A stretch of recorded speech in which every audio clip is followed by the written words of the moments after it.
नमस्कार, मैं हूं अर्चना। आप देख रहे हैं प्राइम टीवी। वक्त हो गया है नेशनल बुलेटिन का। सुप्रीम कोर्ट ने बुधवार को बुलडोजर एक्शन को लेकर अपना फैसला सुनाया।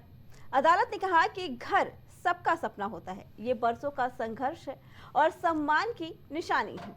वहीं यूपी के पूर्व सीएम और समाजवादी पार्टी की चीफ अखिलेश यादव ने सुप्रीम कोर्ट के इस फैसले का स्वागत किया। उन्होंने योगी सरकार पर इसे लेकर सीधा निशाना साधा है। अखिलेश ने कहा, अब किसी का घर नहीं टूटेगा, कम से कम आज उनका बुलडोजर गैराज में खड़ा होगा। अखिलेश यादव ने ये बातें कानपुर की सीसामऊ सीट पर चुनाव प्रचार के दौरान कही। साथ ही उन्होंने सरकार के खिलाफ इस फैसले के लिए कहा, मैं सुप्रीम कोर्ट को धन्यवाद देता हूं। अभी जब हम और आप लोग इस जनसभा में खड़े हैं, बैठे हैं, उससे आने से पहले आपको सबको पता होगा कि सुप्रीम कोर्ट ने क्या टिप्पणी की है और इस सरकार का जो बुलडोजर प्रतीक बन गया था, उसके खिलाफ जो टिप्पणी की है और सुप्रीम कोर्ट में जो लाइनें रखी गई हैं, वहां के जज साहब जो उन्होंने पढ़ा लाइनों को और जो बोला कोर्ट में, वो कोई भी लोकतंत्र में जो फैसला आया है उसको स्वीकार करेगा, उसको बधाई देगा। मैं इस मौके पर जो सुप्रीम कोर्ट का फैसला आया है सरकार के खिलाफ, उसका धन्यवाद देता हूं, बधाई देता हूं। महाराष्ट्र विधानसभा चुनाव के लिए प्रचार के दौरान गृह मंत्री अमित शाह ने कांग्रेस नेता राहुल गांधी पर जमकर निशाना साधा और उन्होंने कहा कि कांग्रेस कितनी भी कोशिश कर ले, लेकिन वो दूसरों के हिस्से का आरक्षण मुस्लिमों को नहीं दिला पाएंगे। साथ ही उन्होंने कांग्रेस नेता राहुल गांधी पर यह भी आरोप लगाया कि कांग्रेस ने महाराष्ट्र का पैसा दिल्ली पर उड़ाया है। इतना ही नहीं, उनका कहना है कि अगर आप कांग्रेस को जिताते हो तो महाराष्ट्र का पैसा कांग्रेस पार्टी दिल्ली के एटीएम में डाल देगी। मोदी जी के शासन ने देश को सुरक्षित और समृद्ध बनाया है। 2004 से 14 केंद्र सरकार जो कांग्रेस की थी, उसने 1,91,000 करोड़ भेजा। कितना भेजा भाई? ध्यान से सुनो, 1,91,000 करोड़ रुपया।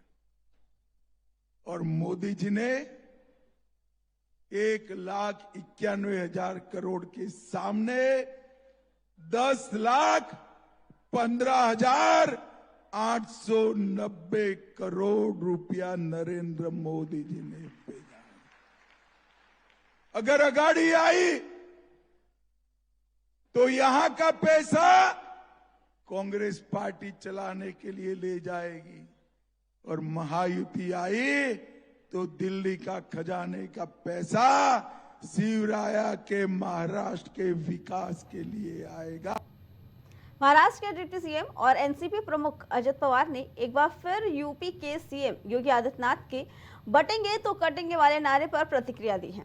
उन्होंने बीड में एक रैली के दौरान कहा कि बटेंगे तो कटेंगे यूपी में चल सकता है, लेकिन महाराष्ट्र में काम नहीं करेगा। साथ ही उन्होंने कहा कि मुस्लिम समाज की भावनाओं को आहत नहीं किया जाएगा। उनका कहना है कि वो शिव, साहू, अंबेडकर की विचारधारा रखते हैं। वो जात पात, नाते, रिश्तेदारी का हम भेदभाव नहीं करते।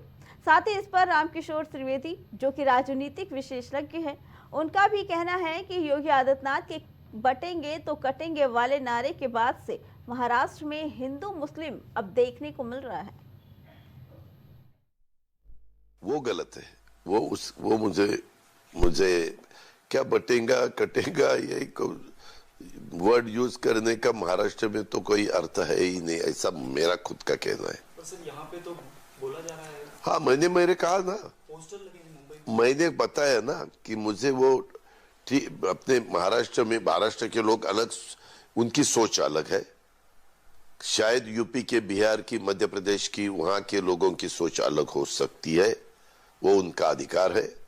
लेकिन महाराष्ट्र में ऐसा नहीं चलता। हमारे महाराष्ट्र में शिव, शाहू फुले आंबेडकर की विचारधारा, शिव यानी छत्रपति शिवाजी महाराज। राजनीति में मुस्लिमों की भूमिका बहुत ज्यादा अहम है। खास करके राज्य में 288 विधानसभा सीटों में 35-36 सीटें ऐसी हैं जहां मुस्लिम फैक्टर हावी है।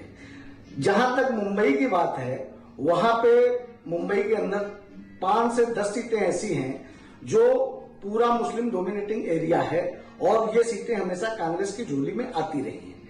लेकिन जिस तरीके से एकनाथ शिंदे और अजीत पवार अपनी पार्टी में मुसलमानों को लाने के लिए कवायद कर रहे हैं, उससे ये साबित होता है कि कुछ मुस्लिम वोट उनकी तरफ भी जा सकते हैं, क्योंकि शिंदे ने मदरसों के लिए बहुत सारी योजनाएं शुरू की, मुसलमानों को मुख्य धारा में लाने के लिए भी योजनाएं शुरू की। दूसरी बात अजीत पवार की है, तो अजीत पवार मुसलमानों के बारे में कोई बयान देने से इसलिए बच रहे हैं क्योंकि अगर भविष्य में उन्हें सेकुलर राजनीति की तरफ जाना पड़े तो फिर ये तोहमत ना लगे कि देखो उन्होंने कभी बीजेपी के साथ रहकर मुसलमानों को बहुत गालियां दी थी या उन्होंने